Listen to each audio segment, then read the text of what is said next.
Well, in other news now, there's rising anger over immigration in Europe. Tens of thousands of people filled the streets of Brussels to protest a United Nations pact that is aimed at fostering cooperation on migration.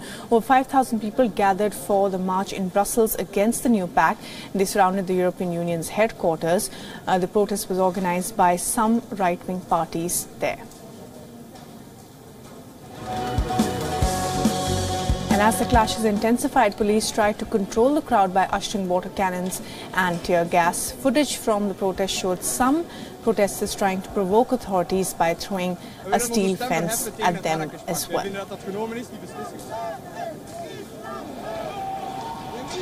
And the police said that, over 5,000 people marched for the protests organized by Flemish right-wing parties in the part of the capital where the main European Union institutions are located. Belgium right-wing NVA, which is the biggest party in parliament, pulled its ministers from the ruling coalition last week after the Prime Minister Charles Michel refused the demands that he not sign the UN migration pact in.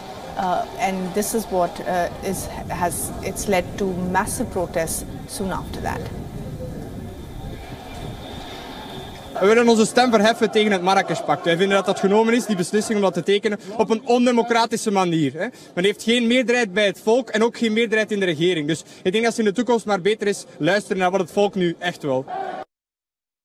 And well, a separate counter-demonstration of around 1,000 people was also organized by left-wing groups and non-government organizations, which took place in the city center as well.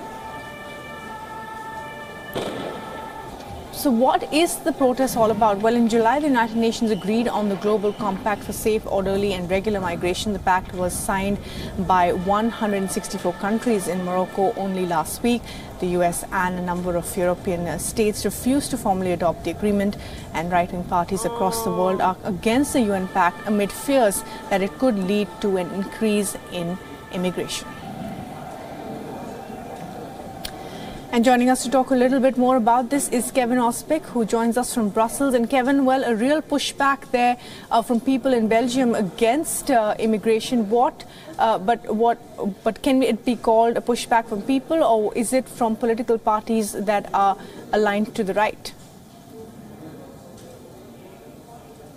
Well, I think it's very important to stress here that those who were demonstrating right there below me, because this is the EU district that we are coming to you live from, it was just some far-right Flemish parties that took part in this demonstration. In fact, they took trains in from various Flemish towns and cities on Sunday. Yesterday, there were about 5,500 of those Flemish protesters down there.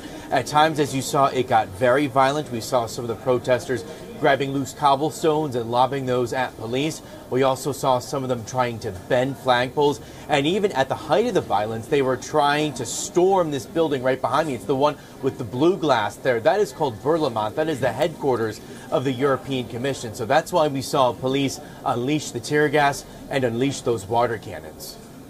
Right, so you're essentially saying that a part of this, of course, is politically motivated from different parties, but all over Europe we are seeing a pushback on immigration. So this could be a ripple effect of that as well. We've seen that in France. We're seeing that having an effect on Angela Merkel in Germany as well.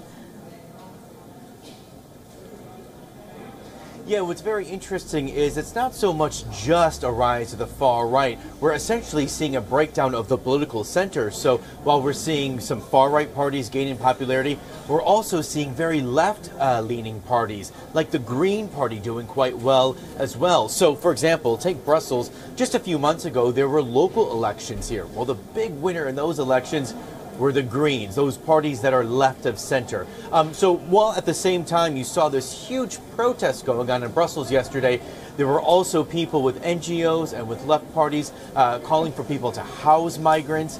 So it's a pretty complicated political story here. It's not just the far right that's gaining popularity, it's also the left as well. And that's why we're seeing some politically turbulent times.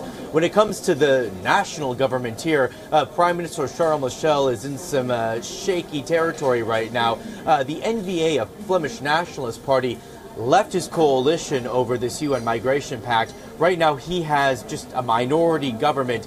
it is possible that not the Flemish Nationalists, but the Flemish Socialist Party could take advantage of this. It's been some reporting today that they may call a vote of no confidence. So potentially after Christmas, so next month, we could see a snap election here, all triggered by this migration pact.